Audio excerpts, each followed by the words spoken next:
We have lots to discuss in today's video, including the latest trade talk and rumors from around the NHL. We have one article we're reviewing which suggests we could see a substantial trade between the New York Rangers and the Anaheim Ducks involving two of the league's top young talented players. Plus, we have some other rumors around the Maple Leafs, the Senators, and the Red Wings. Lots of updates as well from the Four Nation Face-Off Tournament. We had another big game today between Canada and Finland. The U.S. is playing Sweden now as I record this video, so lots of updates from there. And other news around the league coming up next. So welcome back to another video here at Top Shelf Hockey. As I mentioned, we have lots to discuss here in today's video. We'll start with a bunch more updates and recaps here from the very exciting Four Nation Face-Off Tournament. Earlier today on Monday, we had Canada against Finland, and then tonight we have U.S. versus Sweden. If the Canadians were to win in regulation, or the Finns, for that matter, the game between the U.S. and Sweden tonight would kind of become meaningless in the sense that it wouldn't change the standing. So if Canada and Finland would both win any kind of tiebreaker with Sweden, since they both defeated them in overtime. So at the end of the day, the regulation win was going to put them into the championship game against the United States, and Canada was the favored, and they did come out victorious. They had a little bit of a late scare. For the bulk of the game, they were leading without any trouble at all. They went into the third up 4-0. Finland did make a late, like I said, push, if you will. They got their first goal around, I can't remember the exact timing. It was around 5.5 minutes or something like that left. And then they got the goalie out not too long after that. With plenty of time, and Mikael Granlund scored 2 6-on-5 goals to make it interesting. But then Sidney Crosby was able to nail the empty netter and secured a 5-3 Canadian victory. It looked like it was going to be 4-0 or 4-1 there for quite a while. I think the Canadians kind of got a little bit guilty of kind of just setting back, defending the lead. And then the Finns with the goalie out got some good looks, and Mikael Granlund made them pay. Ultimately, they're early in their game, though. Like, they had some really good performances. They changed up their lines today. We had a couple of goals from Nathan MacKinnon. McDavid got on the score sheet again, as well as Braden Point, and then Crosby with the empty netter. They changed the lines. Like I said, they moved Marner down with Cirelli and Hagel, which I think was good. Marner, I think I've been saying for 2 games, you need to get Marner away from McDavid. That just was not working. McDavid needs a different kind of winger to work with, somebody who can go into corners, dig the puck out. Marner's a great playmaker, very effective forward, obviously very successful. I just didn't see the chemistry being there, and it just didn't seem like it was really gelling. So I think they should have made that change sooner. So Connor McDavid played today with Braden Point and Mark Stone, a much more effective lineup. And then they put Reinhart with Crosby and McKinnon. Again, good complementary player with those guys. Worked really well. Marner played with Cirelli and Hagel. Again, pretty good line defensively. Marner, besides the overtime winner in the first game, hasn't really done a whole lot offensively. Marchand, I thought, had a pretty good game as well. Didn't get on the score sheet with any goals today in his home arena in Boston, but still played relatively well. Seth Jarvis was out of the lineup. They took him out, but connecting back in. And we'll see what they go for a lineup for the championship game. Thomas Harley came out of the lineup as well on the back end. Cale Makar was back on defense. To be honest, I thought Harley was one of their better defensemen in the other game against the States that he played, so I'm a little surprised that he was the guy that came out. But at the end of the day, they pull off a victory and get themselves the rematch they're looking for here with the United States, which will come Thursday night. Now, lots of lineup juggling here for U.S. and Sweden before the game started, and all early in the game, we've already had some more injuries. So going into this game, apparently Sweden's been having a flu bug going through their room. So Linus Ullmark of the Senators was supposed to start. He came down to not feeling well, so he's out of the game before it started. And third-string goaltender Sammy Ersson of the Flyers gets to start instead. Gustafsson was able to back up. Rickard Rakell and Mika Zibanejad both out of the lineup because of illness. They were supposed to play, and originally it was going to be Mattias Ekholm and Victor Arvidsson both coming out of the lineup tonight because they wanted to get Leo Carlsson and Rasmus Andersson into the lineup because they hadn't played yet, and this was their last game.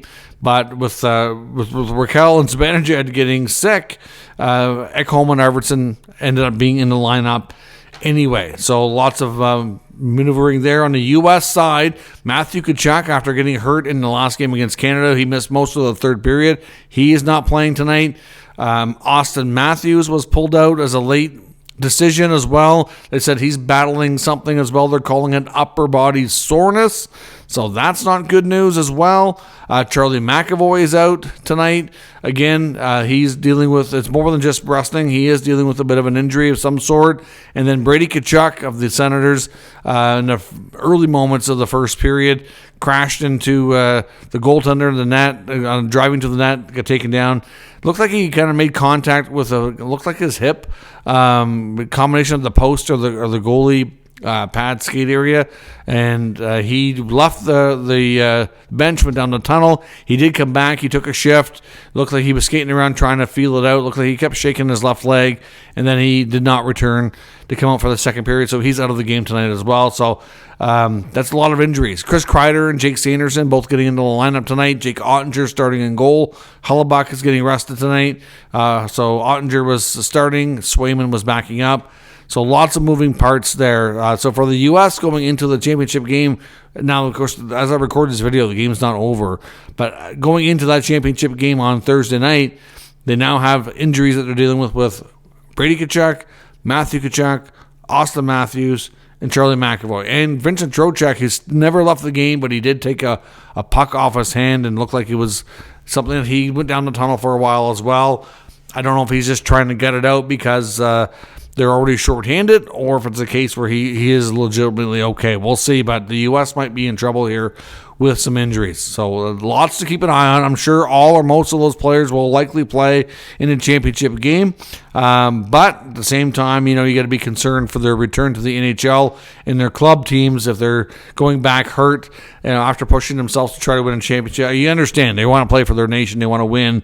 I get it. I don't think anybody faults them for that. But if they end up missing NHL time, a lot of these teams that they play for are important playoff races, and if that comes down to it, it could be a big deal with other implications. So lots to keep an eye on and monitor there as well. Speaking of injuries, one other injury from around the NHL that was updated today is Jordan Eberle, the captain of the Kraken, had gone down to the minors on a conditioning stint. He's been recalled and will be expected to return to the lineup when the NHL goes back into action on Saturday. So games resume Saturday. Practices are going to resume tomorrow. So players not in the Four Nation tournament are going to be reporting back to their cities and their team camps. I guess you'd call it camp because it's probably going to feel like it tomorrow. And tomorrow, most teams are going to have a skate tomorrow afternoon, and they will hold practices and other team activities the rest of the week here while the Four Nation tournament gets finished up. So obviously, lots going on in that sense. Now on the trade front, lots of speculation still around the NHL. A couple of big deals we could talk about, but one will be we want to look at first is Detroit. Still lots of reports surfacing that the Red Wings really would like to find a way to move on from Vladimir Tarasenko. That contract is not looking good, and it's just not been a good fit. Apparently the player, team, everybody's kind of on board acknowledging that this is not working the way they had hoped or intended, and that even though he does have some protection in his contract, that they are looking to work together to figure out if they can find a way for it to move on. The problem is when he's not performing, he still has another year in his contract. See, last year he got a one-year deal with Ottawa. That was not as complicated to move at the deadline later in the year, and it wasn't even a case of him not being a good fit there. He was actually reasonably productive especially for what he was earning. I think there was no issues there. Just once it was determined that they weren't likely going to the playoffs, it made sense to move them and to get what they could on return. Whereas now Detroit's still in the playoff race, so moving them for that purpose doesn't really make sense. But at the same time, if they can move it and find another player that might fit better, then certainly that would be better for them to increase productivity and just have a better, stronger team. If for any reason they can't get it figured out and it drags into the offseason, he'll still have a year left on his contract, and the expectation is they might consider a buyout. So we'll have to wait and see how things go, but the Red Wings are still actively pursuing a Tarasenko trade in Ottawa, and it's still reasonable to expect that one way for them to try to find some cap space is going to be through maybe moving a goaltender. They still, obviously Linus Ullmark played a little bit in the Four Nation tournament. We'll see what he's like when he gets back. I know, like I said, he was missing tonight's game because of a flu bug or whatever. That should be hopefully done with before games resume Saturday. But Levi Merilainen, who was up and playing a lot during Ullmark's injury, has been phenomenal since returning to the American Hockey League and has made it clear here that he deserves to stay in the NHL. He's played 3 games in the AHL since he was sent down, and he's got a shutout in 2 of them. And getting rid of Anton Forsberg's contract would create a big amount of salary cap space. So lots of talk around Ottawa that might be a way for them to add, because they don't have a lot of space right now. They would definitely like to make some additions. Injuries are plaguing them before the break, with Norris and Pinto currently rehabbing right now. They're skating together in Ottawa. There was reports they had skated together on their own a few times here. And, of course, they'll likely start back up with the Sens tomorrow. And then, of course, we don't know what exactly Brady's dealing with now after, whatever we want to call the injury tonight, hip pointer or whatever it is. Clearly, if everybody's healthy and they don't have any kind of LTIR situation, and they would prefer not to, obviously they want their guys healthy, then Forsberg's contract might be an easy way for them to create some space. So again, Forsberg has been better as of late. Not saying that he's been terrible in that sense, but if you listen to Ottawa reporters, that might be a way to go. I just think they're going to be a little bit reluctant to do it in case Ullmark gets hurt, because if you're relying on Ullmark and Merilainen, and Ullmark gets hurt, and you've got Merilainen and no reassurance, nobody with a veteran status to back him up, you'd have to bring up Matt Sogard, who hasn't been showing that he's really ready for the NHL. Merilainen's a little younger than Sogard, but has moved ahead of him here on the depth chart with his strong play this year. So it's a risky move, but it's something that's going to have to be calculated and determine what's the best course of action. I don't think Forsberg has a long future in Ottawa. I think this might be his last year, but it's just one of those things that it's risky, but it might be what they need to do to get other parts of their team kind of reinforced, if you will. So we'll see what happens there. Another team to watch, of course, Toronto. We've heard a lot about wanting a centerman, and a name, according to Jonas Seigel, who writes for The Athletic, he's saying that they are expected to make a big push and be in the mix for Islanders forward Brock Nelson. Now, of course, we've heard the speculation that the Islanders might attempt to re-sign Nelson. There's rumors of a 3-year contract that's going to either has been discussed or at least or will be offered here soon enough. We know Nelson can be a effective goal-scoring centerman, not having the greatest season, but he still got picked for Team USA. He's got a pretty small role in this tournament, but at the same time, he's somebody that has scored a lot of goals. He's can play in all situations. He's got good size. Veteran guy. He would be a player that would possibly help this team. So I can understand a lot of people, when there was rumors about Scott Laughton being a trade target for the Leafs, a lot of reporters went on record saying they need to aim a little bit higher. They need to get a higher quality player, and I would say Nelson would be that guy. Now, there's some that would say that if the Leafs are going to push hard for Nelson, as this report insinuates, that they may have to be prepared to trade a guy like Easton Cowan. Nelson is not going to come cheap. If the Islanders decide to move him, if they can't come to terms on a new contract, then I think they're going to be looking for a couple of pieces. I would think Cowan and maybe even a pick too.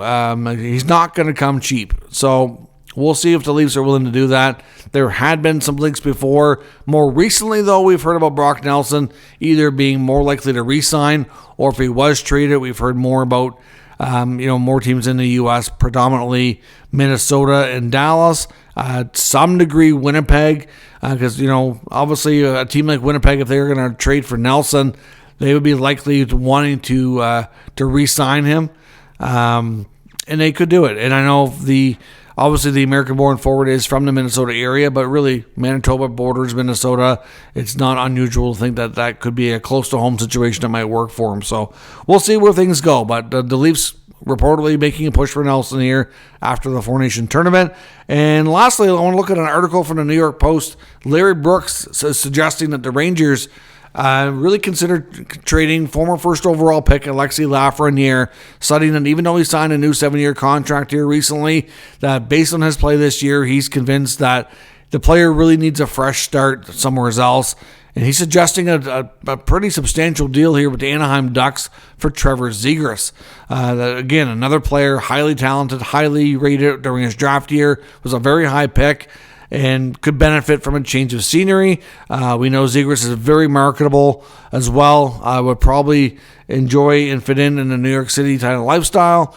The package here that he's suggesting in the article is probably more than just Zegras. He thinks it would be Zegras and one of their D prospects. I mean, obviously Lafreniere has performed, I think, a little more solid here the past couple of years than Zegras has. But at the same time, if you look at a lot of the younger players, like Will Cooley fit in, and I think he's going to embrace a different role there with the Rangers. But they moved on from Kakko. Could they move on from Lafreniere too? The Rangers went from a team that was rebuilding. They were very fortunate to get a couple of really high lottery wins where they get to pick first and second. And without either of those players really working out long term, would be a real shame and a real bad use of draft picks. But at the same time, it is always a gamble when you make these selections. There's no guarantee they're going to pan out. And it's not to say they won't be good players, but can they be good players where they're drafted? Kakko's actually picked up the pace a bit since he was traded to the Seattle Kraken. Could Lafreniere, with a different role, with some different line mates and a different team, do the exact same thing? It's not unreasonable to think. Not all players fit in all situations with all teams and all rosters. So it's an interesting subject for sure. I know we have a fair bit of Ranger fans, especially to watch these videos here on the channel. So I'd love especially to know your thoughts amongst as well as everybody else too. So let me know your thoughts. Should the Rangers and Ducks consider this change of scenery type of deal involving Lafreniere and Zegras? Could Brock Nelson end up in Toronto? Is Ottawa going to move a goalie? Are the Red Wings going to be able to move Tarasenko? Lots to talk about here as the Four Nation Face-Off Tournament gets ready to play its championship game here and wrap up over the next couple of days, and we'll get back to having more NHL news and more NHL trade activity as we're not that far away from the trade deadline. Let me know your thoughts on all of today's news and rumors in the comments. We'll discuss further. If you're new to the channel, make sure you subscribe and stick around. We'll keep you up to date with the latest news, rumors, and analysis of all 32 NHL teams. Thanks for watching. I'll catch you next time.